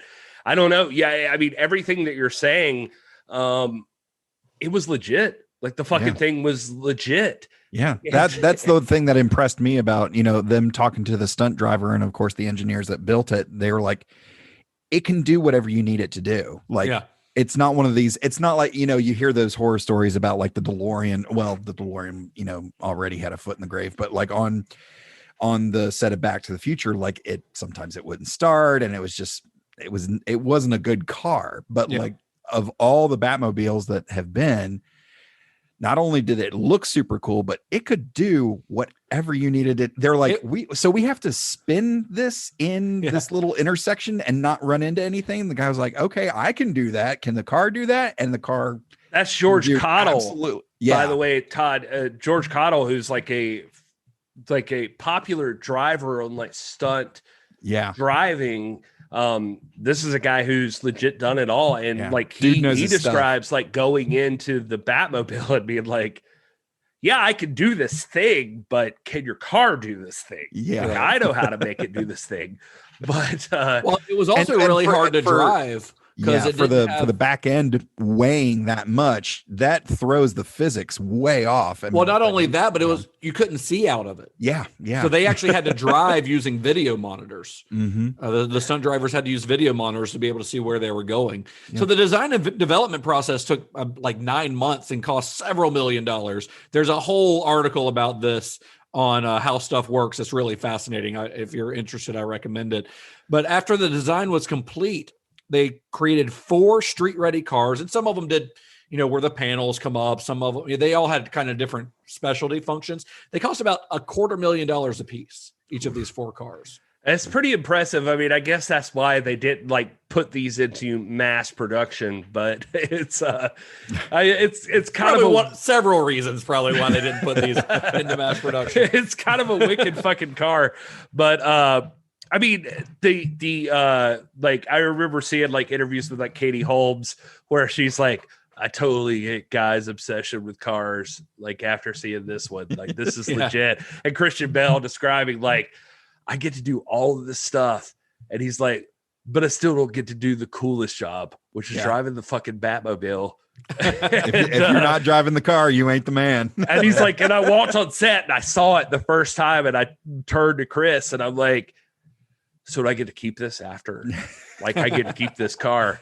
And Chris looked at me and was like, are you an idiot? Like, no, you don't get to keep that car. It's like, you're not going to keep it. And, but no, I mean, it's a badass car. And not only that, but it's worth mentioning, like, the car chase scenes that it's involved in. Like, this car legitimately is doing this, like you said, like it's I mean, there are only a couple of moments where they used like a scale model in the car chase scenes, but for the most part that car is doing all that. And like they made, I mean, it's worth talking about, like they made a thing, like I think they called it the Ultimate Arm, and it was like the Mercedes ML55. I was gonna say that's the only other car that's more impressive is the camera car. Right. They had the arm coming out with the camera on the Batmobile, and you don't get car to car tracking like you do in this movie. Like, generally speaking, Nolan is a fan. No, you know, Nolan's a fan of movies. And so he's thinking French Connection. Like, I want that car chase is very French Connection. Absolutely. Yeah. He's like, I want a real car chase, and I need a place to do it. And not even to get into like they built like a whole, like a warehouse set that is like, it's not a soundstage. Like, they converted a warehouse into a city, and they're doing these car chases. And generally when you get these kind of shots, it's overhead. It's like a helicopter following the cars or something. But because of this Ultimate Arm, I think that's the name of it, they have like car to car tracking. Like, it's like a car fucking going right next to the other car. You're seeing, like, it's real time. Like, this is happening. And it's I don't know. It's pretty impressive to me. Yeah. Well, I also like that the tumbler has in the story of the film, has a function that was made to, create suspension bridges, which is a thing with a lot of the tech in this, because that you don't get in you don't get in any other Batman movies. He just all of a sudden has a bunch of cool gadgets, which just has, and like, if you watch the Burton stuff, you're like, well, where did he get this like batarang that's got a Batman symbol? Like, somebody had to make that, right? And so, are they getting suspicious that they keep getting orders for something with a bat symbol on it? But in this movie, they're all kind of, he's got Lucius. everything has a real world function. You finally get the answer to the question, where does he get those wonderful toys? Yeah, right. You finally know. I was literally watching it this time, and I was thinking, like, if they had just continued with this storyline, like, you could totally pick up on because Lucius is great at what Alfred, I guess it's Alfred, explains, like, well, we ordered this part from these people and this part from these people. Yeah. And they do a very good job of, like, explaining, like, how a man can do this. The caves are pre-carved, like they're already there. It's like a great grandfather's thing of, like, the slave trade, like he was doing the Underground Railroad or something, and it's like it's all fun. Like, it's that these are pre-existing caves underneath Wayne Manor, and but you can totally predict, like later on, if they'd have kept along with the storyline, that Vicky Vale could eventually show up again. I pieced together. I looked at all these sales documents and, like, all of the cargo, and, like, you know, she, like, puts together, like, Wayne Manor, like, received all of these things eventually, you know, well, like, that would have been fun. Comes into play in the next one. Yeah. So the film Batman Begins opens on June 15th, 2005, and was, as we all know, a major hit, a smash hit. Ultimately earned $373 million worldwide and received great reviews from critics. Audiences loved it. It was incredibly influential. I think one of the things that gets talked about, and it was especially talked about at the time, as far as the film's influence, is that it made everyone in Hollywood think that they needed to make everything dark and gritty. Right. Yeah. Which was entirely the wrong lesson to learn from this. The lesson to learn is make your movie make sense. Your audience care about the characters. Right. Yeah, make their audience based on make the characters the main focus of your film. Because that dark and gritty thing, obviously, it's not going to work with every character. We've seen several iterations of characters who've tried to take that approach, and it doesn't work the way that it works here. Because I think the best, Todd kind of actually said this earlier, I think the best takeaway is that this film is grounded in a sense of reality.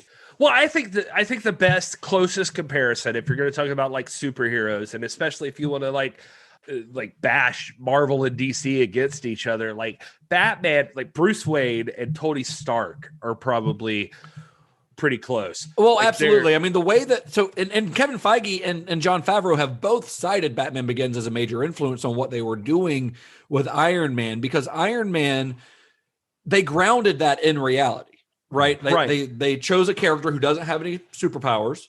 He's rich, and he's able to make this fabulous enhancement. They don't really do the dark and gritty thing. They actually took the right lesson from this, because they made Tony Stark and his deteriorating psychological state as much a focus in the film as the character of Iron Man itself. It wasn't until later MCU movies that they started to veer into the fantastic. But when they were kind of testing the waters of, can we do this cinematic universe thing, Batman Begins was their template. This was the movie that they looked at, because this is the movie that, those movies are very similar, and not necessarily in tone, but in, like, ideas and approach. Yes. Well, and can I say, like, I mean, the thing is with this is, like, one of the things that hit me this time, if I were to be nitpicky about this film, I mean, one of the things that I would pick apart is as a character, Batman doesn't have as much detective work involved in this film. And he sort of cracks the case, but not really. Yeah, like he kind of falls into his lap. Yeah, it kind of falls in his lap, and he like gets Lucius Fox to do more of the cracking of the case. And so it's like, in comics, as fans of the characters, Bruce and Tony Stark are similarly geniuses, but this movie fails him a little bit, because, like, in the Iron Man movies, like, Tony Stark figures this out, and in this movie, like, Bruce is relying on his cast of characters to not that it's not okay to have, like, a strong supporting cast, but one of the fun things, always, maybe not always, but largely had a strong supporting cast. that make up the Bat family. And so I don't Right. think it's You just I don't think rely there's- on Batman to also be able to figure out the science of this situation. Well, I think if Bruce Wayne had come back and he was so focused on taking down and I'll say it how they pronounce it in the movie, Falcone, I think if some other mob boss had been involved in this plot with Dr. Crane and Ra's al Ghul, that might have missed him. He would have been so focused on the mob that he might have missed that. It was just kind of, I mean, Falcone is the mob connection in Gotham, so of course he's going to be involved in this deal. So because he's got everything bought and paid for, as they say in the movie. And I think James Bond here is what I'm trying to get at. I think. Yeah, pretty much. But I think if it had been anybody else, then he might have missed this plot. He'd have been so focused on the mob that everything would have just blown him by, because he's not. I do like not that super. He's not as sharp as someone like Tony Stark, who's quite together. I do like that the movie places like kind of the biggest foes to Batman in this as not necessarily like a Joker or a more over the top character would be, but he's going up against a corrupt city. He's going up against the mob, like villains who are very much grounded in reality. Although, I mean, there are definitely some comic booky elements to this film, more so than I think this movie gets credit for, because it is, often talked about like bringing a realism, and even Christopher Nolan says this, a realism to the genre, and it does, certainly. But there's some pretty comic booky shit. Like the whole League of Shadows thing is very comic booky. The Scarecrow's hallucinogen is very over the top and comic booky. Like that's not grounded in reality. The thing that where Bruce can call in bats as backup, like that's goofy, that could, but it works. The way that it's done in the film works. But if you just on paper, that sounds like a goofy comic book thing, So the movie is a little more comic booky, I think, than people want to give it credit for. But I do think that this version of Batman is less of a superhero than he is a vigilante with a flair for the dramatic, which is, of course, the lesson that he learns from Ra's al Ghul. Well, I think the approach that they take on everything else in grounding that in reality and giving explanations where they could come up with them allows the audience to buy into the comic booky stuff. Right. Yes.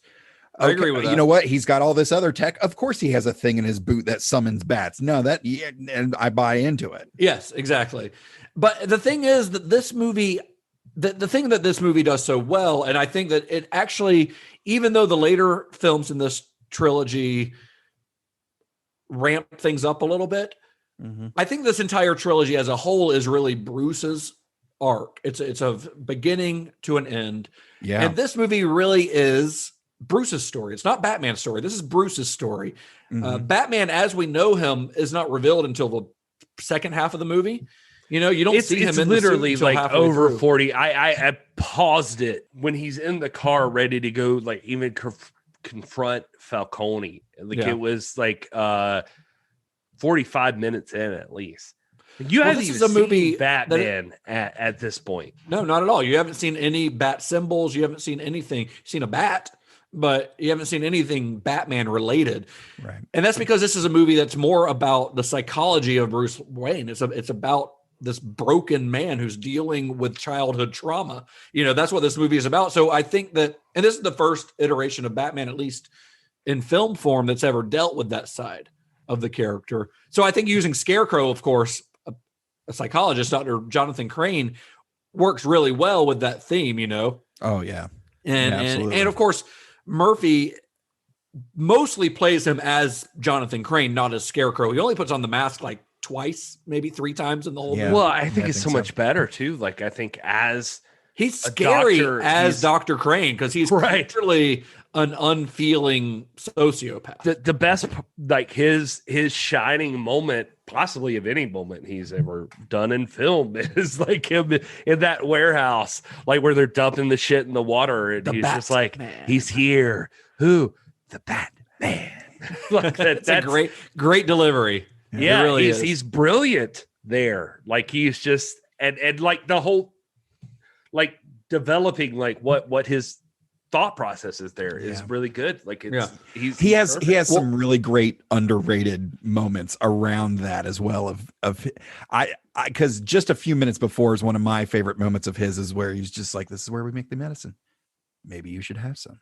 Well, that the whole it's like, oh, sequence with him and Rachel where she's discovered what's going on. Like he's chilling in those scenes. Like, he really is. Like even when you know that he's like leading her out and like this way, please. You know, like he's he is Hannibal Lecter calm in this, and it creeps you out. He's brilliant. Like I mean, he's absolutely perfect in this role. Well, and using Scarecrow in this also allows Nolan to kind of flex some directing chops that I don't think he's ever used before or since, and that's that this guy should be directing a fucking horror movie. Oh, damn it. Yes. Like one of my favorite parts is like one of the things I've always remembered about this movie is that warehouse scene where Falcone is like waiting outside of the car, and which is your introduction to Batman, right? Yeah, it's your introduction to Batman, and I'm like, this is always like my wife is watching it, she's doing other shit at the same time. I'm like, watch this. I was like, this is a horror movie. This is okay for us to watch in October because this is a horror movie right now. Like these guys are walking around this warehouse and just getting plucked into the darkness by some unseen force. You know? Right. God. And he's just like, and then just like, where are you? And he's like sitting beside them here. Like pulls them up into the air. Well, not only that, but Batman is a scary character. But then you've also got the hallucinations, the visions that are brought on by Crane's hallucinogen, and those are terrifying. Like they really are. Like when Crane gets dosed and he sees that Batman, that demonic Batman in front of him, or later when you see like him on the horse and the horse's eyes are glowing, like it's some scary ass shit. It is like terrifying, drug-induced demonic visions. Now, it really is in a movie that is geared towards, I wouldn't say children, but younger people. Right. Well, to go to take this to go a little bit further back, you know, in the few times that we have seen the death of Thomas and Martha Wayne, I don't think it's ever hit as hard as it does. I absolutely agree with that. I feel for that kid every single time, and the music, Hans Zimmer and James Newton Howard.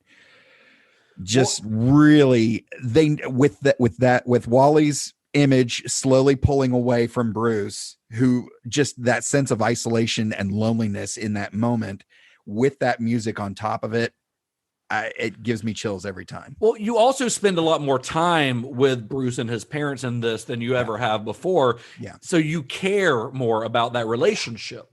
It's not just like a thing that happened to Batman. You feel it happen because, and you spend a little bit more time with Thomas Wayne, but you see their relationship. They've got a good relationship. Thomas Wayne's a good dude and he's a good father.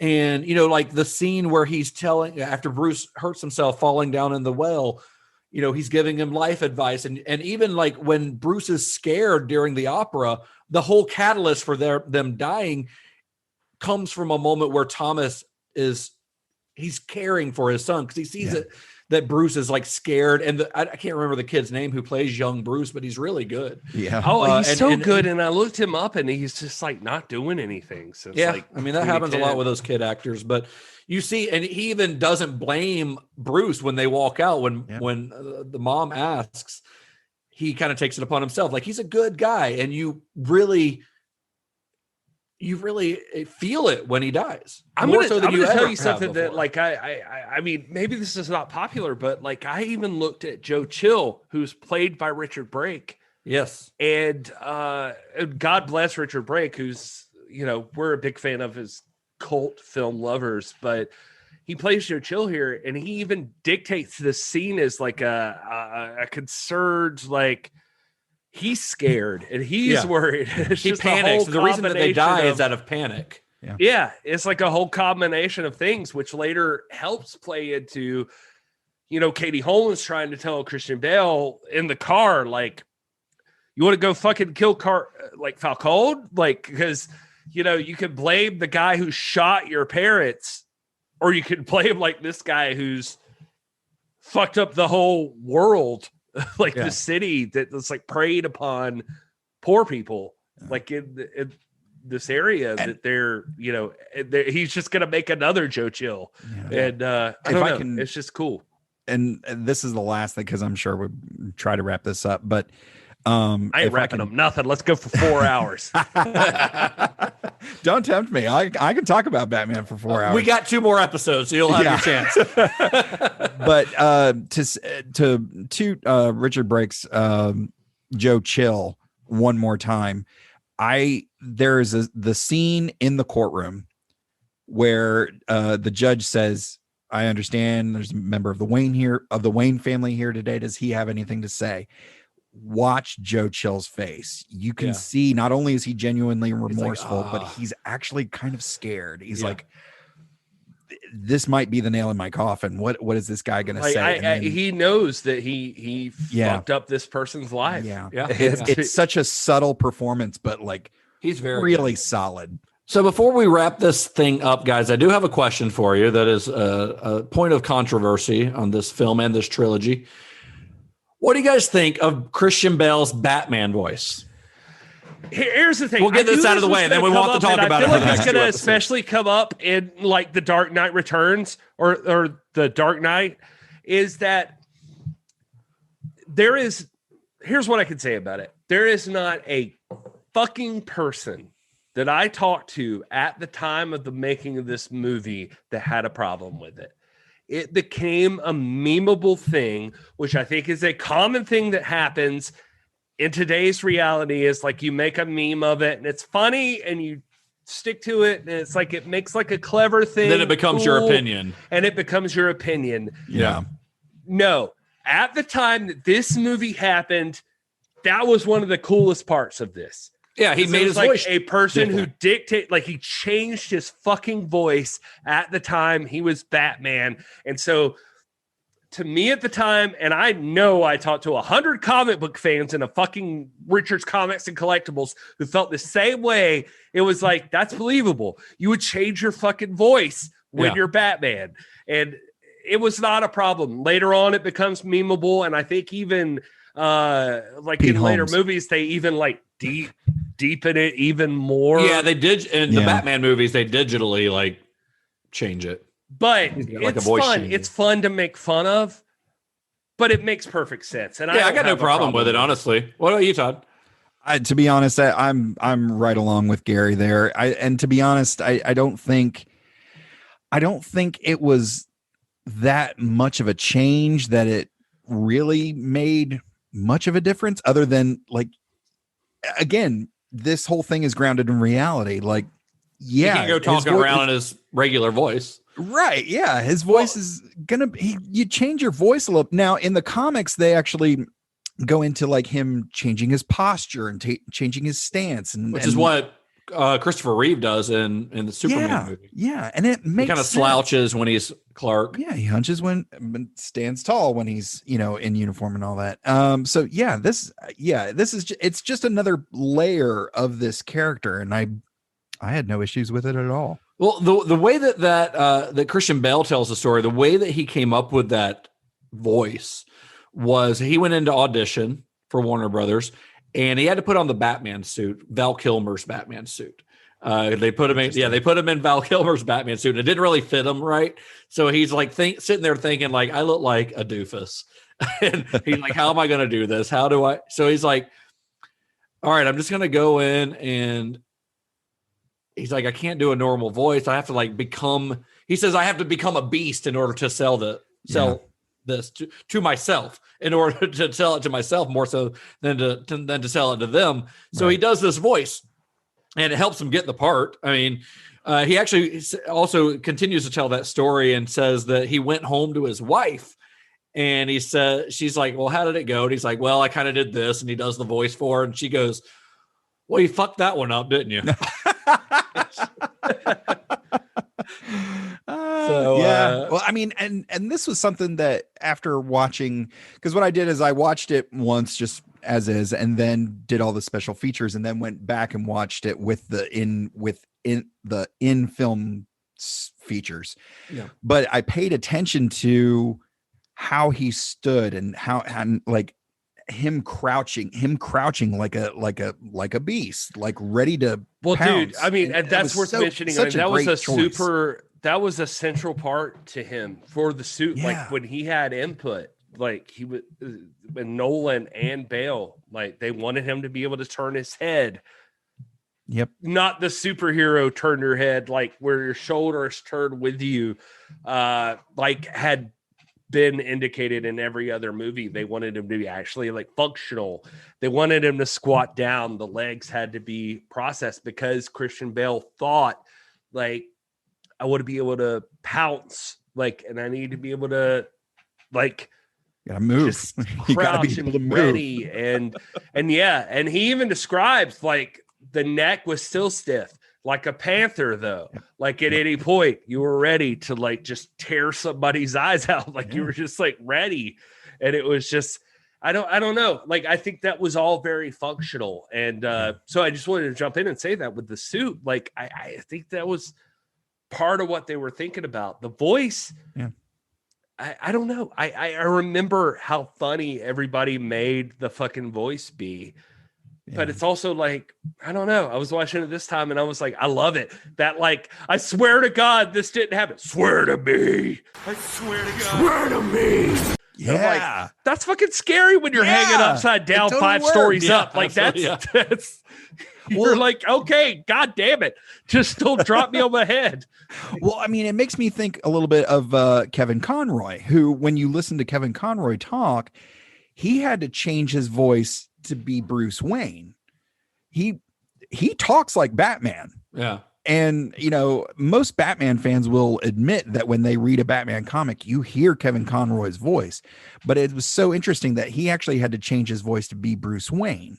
He had to bring it up in tone and, you know, sort of shorten it and let it sort of bounce a little bit.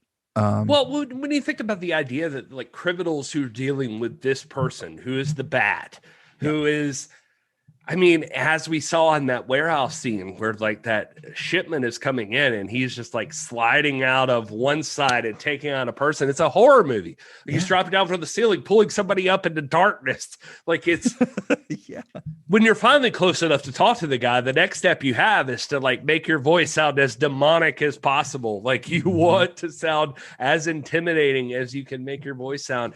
I know it sounds stupid, but it's like, well, as stupid as the character of Batman could be. Like, I mean, you know, if you want Batman to be as heightened reality as possible, which is what Nolan is going for, this is that. Like it, and it really is. And I mean, yeah, again, I know we're trying to wrap this thing up, but I watched this movie again for the first time in several years, and I fucking loved this movie. I thought it was brilliant, and I think to this day, it stands up next to any other superhero movie. And I'm talking MCU. I'm saying Batman Begins, like it's real. Like it feels good. Like I think Nolan made a long lasting time. Like literally watching it this time, I was like, you know, the smart thing would be to just recast Bruce Wayne like you recast James Bond and just keep these as the central part of the story. Well, I mean, I see what you mean because this is so good, but I do actually admire Nolan and Goyer's decision to allow this story to have a beginning, middle, and end, which is something we'll get into in the coming weeks. Yeah, as I recently came to that too, because I was a big proponent of like, hey, why didn't they just keep this going?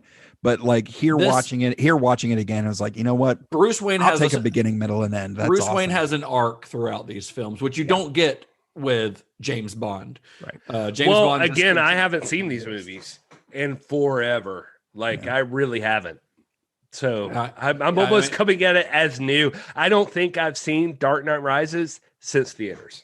Well, you're going to see it in the next couple of weeks, Gary. Because next week we're continuing our Dark Knight trilogy series with, of course, The Dark Knight, probably the most popular and most successful of the three films from 2008. You guys know where to find it. It's on whatever streaming service you want to find it on. It's easy to find. Unlike some of the movies we talk about on this series, this trilogy at least is going to be easy for you to find. Justin, you're a fantastic host and a narrator and all of those things. But two things. One is that I really want to establish that I think this is one of the most influential movies of the 2000s, like the early 2000s. I swear to God, I mean that. I think we've established that. All right, good. Also, we haven't done a favorite segment of mine. Oh, man, I keep forgetting about it. Well, Gary, let's hear it. Well, Justin, it turns out somebody needs a nap.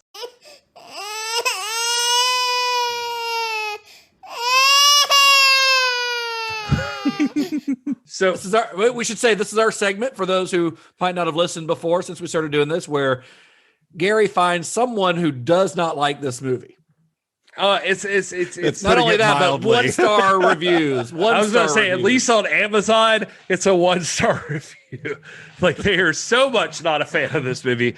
I have 3 today, and I hope we can stick through it since we're just like going so in depth into Batman Begins. I hope you guys have time for it.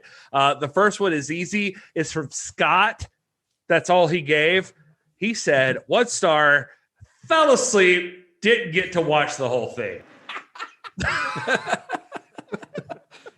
I just love that. That review. Thanks, Scott. All right. Thanks, Scott. 1 star. Here's the next one. It's from Furio. It's his name. And he says, I suppose Hollywood producers could not leave Batman alone in the current revival of every existing comic figure.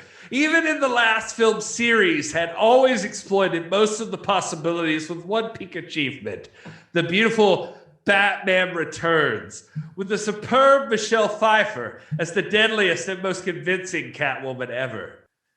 I know that was a confusing whole sentence, but it was legitimately one sentence in this review.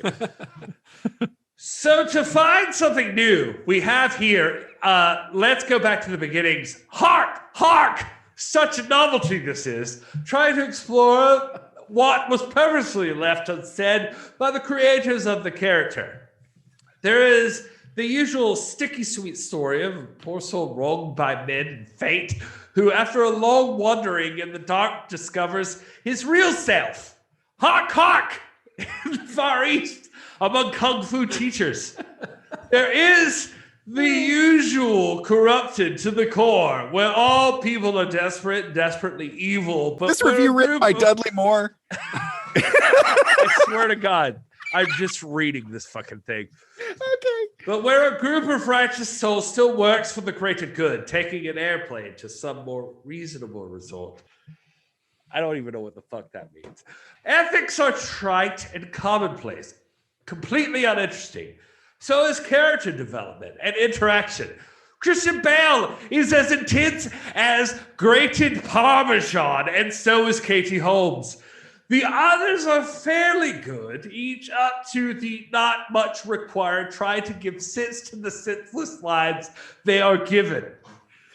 Situations and atmosphere are convincingly gloomy and desolate.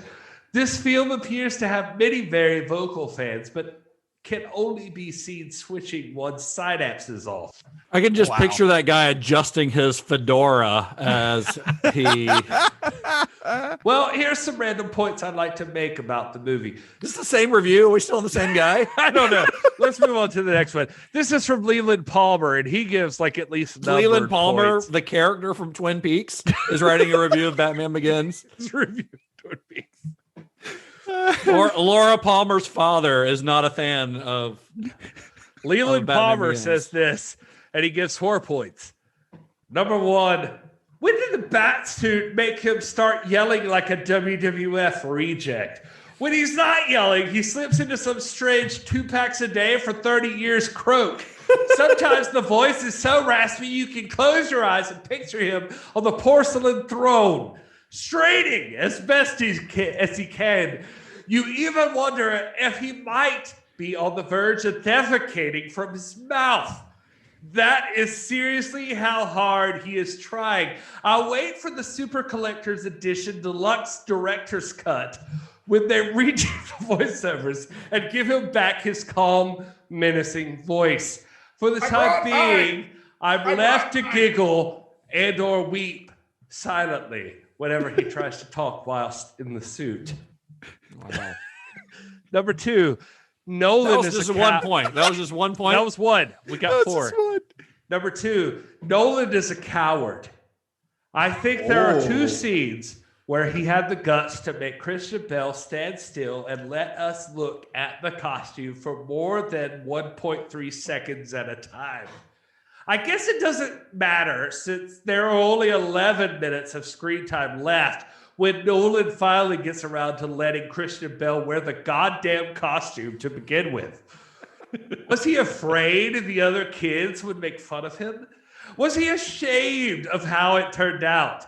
Even Scarecrow only puts his mask on for a quick burst, just barely long enough for, say, a fart to dissipate. Scarecrow doesn't even have to sneak away and change into any kind of costume. That's how lazy Hollywood has become, people. Wow. Number 3, Katie Holmes dials in a performance from the WB. It's moments like her, it's what's on the inside. That's what's on the inside. Well, that's not a direct quote because I can tell you that's not a direct quote. That make you weep for when centuries of intellectual development that have been wasted. Later in the movie, when Batman regurgitates this gem past all of the bat flims stuck in his throat, you'll be forced to question whether mankind has even the right to exist anymore. Wow. Jeez. Number 4, the version of Bruce Wayne doesn't need justice and vengeance. He needs a support group and designer antidepressants. Yeah. To be fair, every version of Bruce Wayne needed a support group. Yeah. There you go. Justin, you fell down that well once. Does it really take a ninja school for you to finally come to terms with that? Are you crying? There's no crying in Batman. This Bruce Wayne isn't driven by passion and obsession that fuels the grim exploration of his limits and capabilities. This Bruce Wayne is a whining pansy who needs somebody to hold his hand and show him where the bathroom is. When I'm watching a Batman movie, I should never feel like I want to pat him on the head and say, there, everything will be fine. Have some more milk. Is that better? Good. Now get up off your can and put the damn costume on, beat some people up, and keep your mouth shut while you're doing it. I'm going to give him points for there's no crying in Batman. That's good. Yeah, that's good stuff. Anyway, my point is there are a lot of people. Somebody needs a nap. Well, thank you, Gary. And I think that wraps up our discussion of Batman Begins. We'll be back next week with The Dark Knight for Mr. Todd A. Davis. Yay. Thank you for being our special guest this week, Todd. Thank you for making me your very special guest. Special guest. You're just a co-host. I'm tired of hearing that you're special. It is offending me as a person. Are you just sad that I don't call you special every week? You don't call me special. You never called me special. You never appreciated me as a co-host. You never appreciated what I contribute to this goddamn podcast. Well, you do pay for the Zoom subscription, so I do appreciate that, Gary. Thank God you. damn it. Okay. Well, hey, this is Gary Horn. Okay. I'm at Justin_Bishop. I'm at Twitter. I'm at Mr. Todd A. Davis on Facebook, Twitter, Instagram. We're trying to wrap this thing up. Letterbox, D&D Beyond. Thank you, Todd. Until next week. No, listen to me. I don't think anybody fucking tuned into this episode and got more of a fucking in-depth detail about Batman Begins than you can get from this episode. So you fucking tell your friends, tell everybody that this is the podcast. Like, if you want to know about the movies we talk about, God damn it, we delve into it, because I read about this fucking movie for 2 hours at least today. Not to mention the rest of the week. Yes, we put a lot of work into this. I was writing notes literally in my car earlier today as I dealt with a dead battery, and I had my laptop in my car with me while I waited on my battery to charge so I could write notes so we could get this podcast out to you on time. I guarantee you, fucking Christopher folks. Nolan doesn't even remember as many details about Batman Begins as we just presented to you in this podcast. And I don't mean that to be a dick. Seriously, we're gracious and grateful for everybody who listens. But seriously, like let your people know. Somebody likes Batman, send them this episode. Let them know that another one's coming next Thursday as well. We've got resident Batman expertise here on the show with Mr. Todd Davis. This is the most enthusiastic about a series that he will ever be for any series that we will do on this show. So soak it in. All right. And you can follow us at cinema_shock on Twitter and Instagram. Find us on Facebook or at cinemashock.net. Rate, review, and all that shit that people say at the end of podcasts, because it really does help. Now can I do the thing until next week? Now can I do that? Yeah, now's the time. Until next week. May the wings of liberty never lose a feather. Be excellent to each other. Is it going to be different? He has the keys. God, no. He just did it in a Batman voice. I did it. That's it. That's He's it. surely going to pick a Batman That's phrase. it. That's it. Nope. You guys have to help Todd with the closing phrase. All right. He just did it in a Batman voice. Yeah.